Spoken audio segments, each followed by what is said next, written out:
Imagine the moment. The sentence has been passed. The crowd has gotten what it wanted. The soldiers step forward.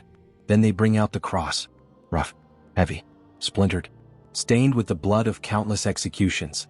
They place it before Jesus. And something remarkable happens. The Gospels never say that Jesus resisted. He doesn't argue. He doesn't hesitate. He doesn't run. He reaches for it. But why? Why would the Son of God willingly take upon himself the instrument of his own execution? Could he not have walked away? Could he not have called down angels from heaven? Could he not have spoken a single word and brought the entire Roman Empire to its knees? Of course he could have. But he didn't. Because the cross was never forced upon him. It was embraced. And hidden within this second station is one of the greatest mysteries of Christianity. The cross Jesus carried was never truly his. It was ours. Roman executions were designed to humiliate before they killed. The condemned man was forced to carry the crossbeam through crowded streets. Every step became a public spectacle. Every wound became entertainment. Every stumble invited mockery. When Jesus received the cross, his body had already been devastated. He had endured a sleepless night. He had been scourged until his flesh was torn. A crown of thorns had been pressed into his head. His strength was nearly gone. Yet the soldiers placed the cross upon his shoulders. Not because they knew its true meaning, but because God did. For from the very beginning of salvation history, the cross was never merely a Roman instrument of death. It was becoming the altar upon which the Lamb of God would offer himself for the salvation of the world. The cross was not God's emergency solution. It was his eternal plan. Centuries before Calvary, the prophet Isaiah foresaw a servant who would bear our griefs and carry our sorrows.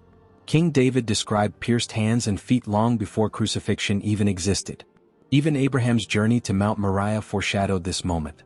Isaac carried the wood for his own sacrifice. Now the true Son carries the wood upon which he himself will be offered. Throughout Scripture, God had been preparing his people for this day, not because he delighted in suffering, but because love was about to reveal its greatest expression. When we picture this station, we usually imagine the physical weight of the cross. But the greatest burden Jesus carried could not be seen. He carried our sins, every act of pride, every lie, every betrayal, every injustice, every hidden wound, every fear, every moment we have chosen ourselves instead of God. St. Paul writes that Christ became sin for us, not because he sinned, but because he willingly accepted the burden of our brokenness so that we might receive his righteousness. The cross rested upon his shoulders, but the weight of humanity rested upon his heart. Long before Calvary, Jesus had already spoken these words. If anyone wishes to come after me, let him deny himself, take up his cross daily and follow me. Notice what he did not say. He did not say, admire my cross, or study my cross, or even, feel sorry for me. He said, take up your cross. The cross is not only something Christ carried.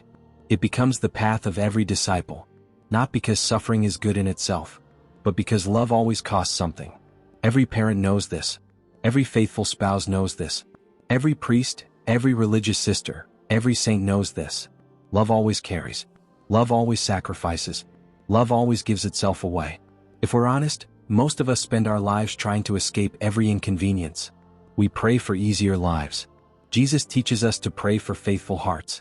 The crosses we carry may not be made of wood. They may look like illness, loneliness, disappointment, persecution, a difficult marriage, the loss of someone we love, the struggle against temptation. These are not signs that God has abandoned us. Sometimes they become the very place where Christ walks closest beside us. Every saint discovered the same truth. The cross is never the end of the story.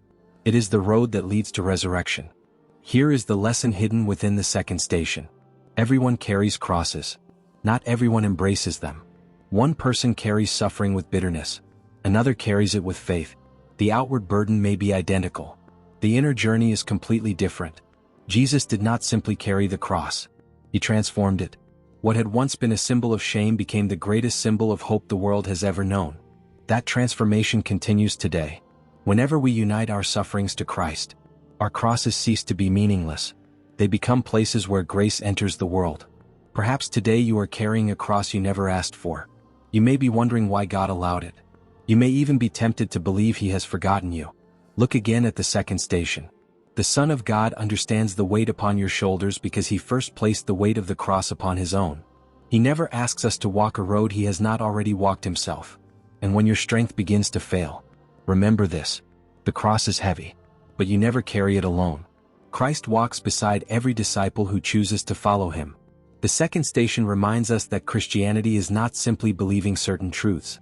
It is following a person who willingly took up the cross before asking us to do the same.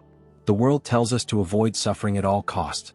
Jesus teaches us that love is stronger than suffering, because on Calvary, love carried the cross, and in carrying it, love carried us all. The journey has only begun. Ahead lies exhaustion, false, unexpected companions, unspeakable sorrow. But with every step toward Calvary, the victory of Easter draws nearer. Let us pray. Lord Jesus Christ, you freely accepted the cross that should have been ours. When our own crosses feel too heavy to bear, remind us that you carried yours out of love for us. Give us the courage not to run from suffering, but to unite it with your saving sacrifice. Teach us to embrace our daily crosses with faith, hope, and love, trusting that no burden carried with you is ever without purpose. Strengthen us to follow you faithfully along the way of the cross until the day we share in the joy of your resurrection. For you live and reign forever and ever. Amen.